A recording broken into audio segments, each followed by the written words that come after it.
Let's do it right, do it, let's do it right, do it. Yo, what's up YouTube? Welcome back for another video. Today we're going to be talking about the Texans and their completely amazing offseason. So, just taking a look at the Texans rebuild, they've been able to turn things around pretty quickly, somewhat. Ever since they lost Deshaun Watson, with the number 2 overall draft pick last year, started off with C.J. Stroud. They traded back up and got Will Anderson. And those 2 picks are looking amazing so far. So just taking a look at some C.J. Stroud stats from last year. He threw for 4,000 yards, 23 touchdowns, only 5 interceptions, completely efficient. And he only got sacked 38 times. The run game was wishy-washy. But that receiving group, they kind of blew up. Nico Collins got over 1,000 receiving yards, over 1,200 to be exact, with 8 touchdowns. Tank Dell got 700. He blew up towards the end of the season with 7 touchdowns. Those 2 are a really good receiving group. See here, Will Anderson. He finished the season with 7 sacks. A pretty good start for him. Derek Stingley finished the season with 5 interceptions. He's developing quite nicely. I believe last year was his 2nd year. He got drafted in 2022. So I think that was his 2nd year. Yeah. And he's only getting better every year. So things are looking up for the Texans. They made it to the playoffs. And who did they lose to? They lost to the Ravens. They lost to the Ravens in the 2nd round, I believe. But just making it that far, it's crazy. Good for them. C.J. Stroud, he's legit. That receiving group is solid. And we're about to get to the offseason moves. Their GM does not get enough credit for what he did this offseason. He turned a really good team that won the AFC South into an even better team. Nick Caserio. Okay. Nick Caserio, the Texans GM, did a phenomenal job last year and this year. Last year, they also picked up Dalton Schultz. That helped a ton. He had a good season. But just taking a look at this offseason for the Texans, they were able to acquire Danielle Hunter from free agency, which helps. He's going to be playing opposite from Will Anderson. That's going to be a pretty good. That's a great edge rusher duo. If Danielle Hunter can stay healthy, if he can stay healthy, and Will Anderson treads upwards, it's going to be a pretty good defense. They also signed Derek Barnett, which tells me they're just building depth on that D line. That's where they want to build in the trenches. They also signed Jeff Okudah, a potential starter opposite of Derek Stingley Jr. And yeah, I thought that secondary was not big issue against that Derek Stingley, but opposite. Could need some help. So they definitely addressed that with Jeff Okudah. And there's rumors going around that they may potentially sign Xavier Howard. So keep an eye out for that as well. If they sign him, that defense is going to be pretty good. The linebackers and safeties, I'm not too familiar. But the big moves they made, one of the bigger moves, they traded for Joe Mixon, got rid of Devin Singletary. He is out of there. And looks like that Dameon Pierce is going to take the backseat. He'll be the 2nd string running back for the season. Joe Mixon, a really good running back, really good starting options for them. That O-line is definitely solid. They did not do much movement on that O-line. It's just a matter if they stay healthy or not. So hopefully they do. As long as they can stay healthy, they can protect C.J. Stroud. And the biggest move for the Texans, they traded for Stephon Diggs. That's a huge move. That makes their receiving group from really good to elite, one of the best in the league. So good on the Texans, good on the GM. They're building an elite roster here, building something to repeat as AFC South champions as right now. So Stephon Diggs, he does have a history of, some people call him a diva. And there are rumors that him and Josh Allen got added in the sidelines. But if you put that all aside, he's an elite receiver. Arguably top 5 receiver in the league. And yeah, put him with C.J. Stroud. If C.J. Stroud treads upward, man, Texans are going to be a dangerous team. probably a dark horse to win the AFC. I wouldn't say they're a favorite to win the AFC, but they definitely will be a favorite to win the AFC South. And with that, just taking a look at their key losses, they did lose Singletary. They lost Jonathan Greenard, whatever. They lost him, the edge rusher. He had a good season last year, but they were able to replace him quite well with Daniel Hunter and signing also Derek Barnett. So they got depth and a quality replacement for Jonathan Greenard, whatever. And they also lost Sheldon Rankins. So D-line took a hit, but they also buffed up the edge rushers. I don't know so much about the interior defensive tackles, but just looking at the edge rushers is pretty good, pretty scary duo, something you do not want to play against. So with that, the Texans made huge moves, and they won the AFC South last year. So they're setting themselves up to be a huge favorite to win the South again this year. But just taking a look at some of the other teams in the South and what they did, the Colts, they didn't do much. There wasn't much moving around, signings, not a lot of losses. This offseason, they mostly focused on re-signing players. They did lose some. They did lose Zach Moss, but of course they do still have Jonathan Taylor there. The defense is still there. Secondary needs some work. They didn't do much, which makes me think they might be trying to be pulling a big move during the draft. So we'll see what that is. They may look to draft either Brock Bowers or or maybe one of the top corners in the draft. We'll see what happens there. They could potentially trade up. I don't know. Maybe they're looking for a wide receiver. Another wide receiver. I don't know. But the Colts, they aren't setting themselves up like I thought they would be this offseason, especially in this division, which is offensively stacked. The Colts are a good offensive team. They scored a bunch of points last year. The defense couldn't get much stop, especially in the secondary. That D-line is iffy, but still, they got some pieces there that can make up for it.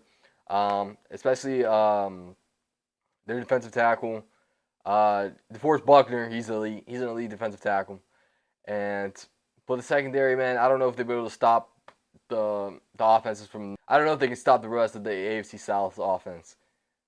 So they're towards the bottom for me. I don't know. I don't think they were a contender for the South. If you look at the Jags, they were winning at most of it last year, I believe. And then they just kind of lost it. They lost twice to the Texans. Huge losses there. They were the favorite last year. And if you look at what they did, they signed a bunch of free agents. They signed a bunch of free agents this offseason. They did trade for Mac Jones, who could be a quality backup. We'll see what happens there. I'm sure he's only going to play if Trevor Lawrence goes down, which he's been pretty reliable, pretty healthy quarterback. I think he only missed only a handful of games since entering the league. They did lose Calvin Ridley, huge loss. Well, not really huge. They might not have liked him because they didn't use him a whole ton.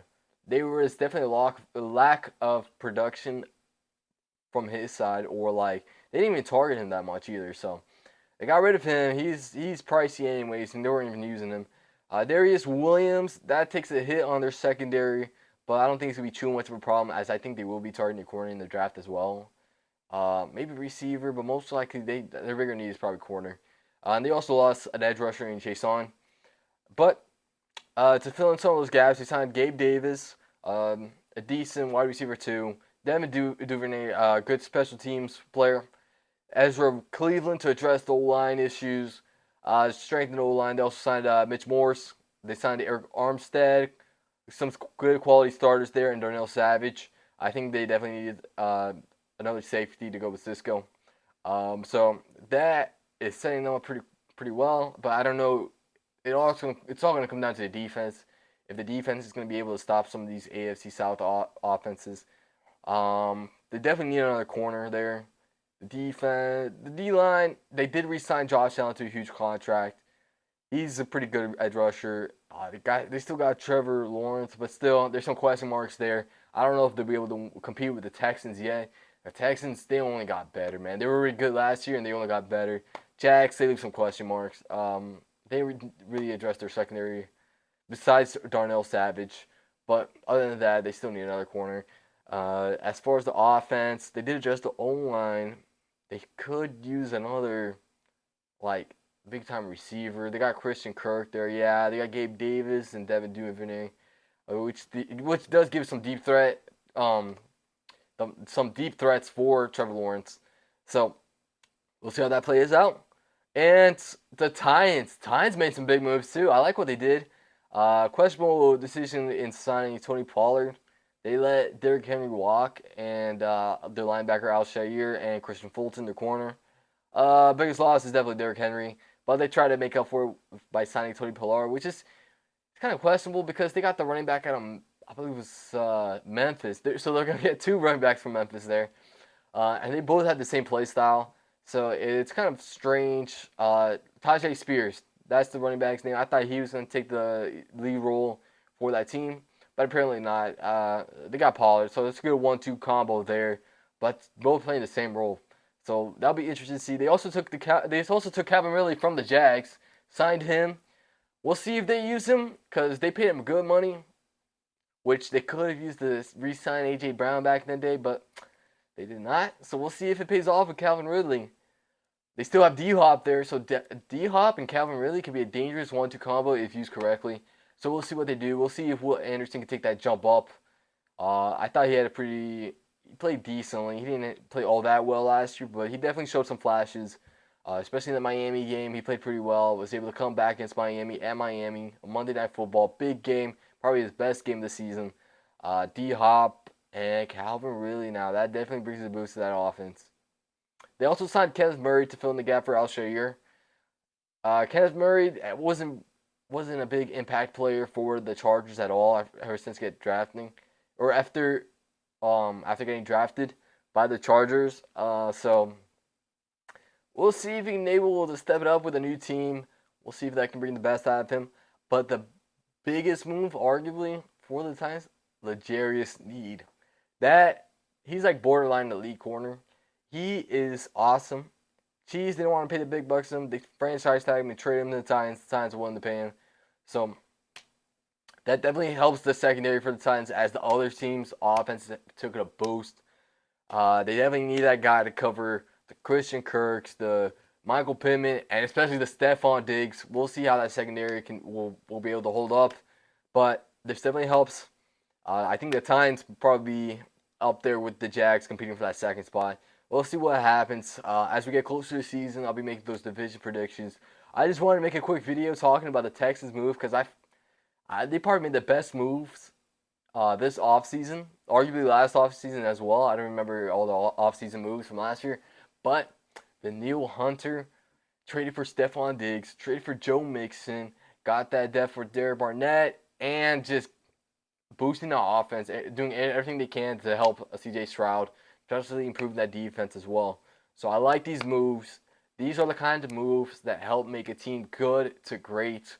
So I'm very interested to see how the Texans are able to play next year, especially if they can stay healthy. I like these moves. They're looking good, looking dangerous.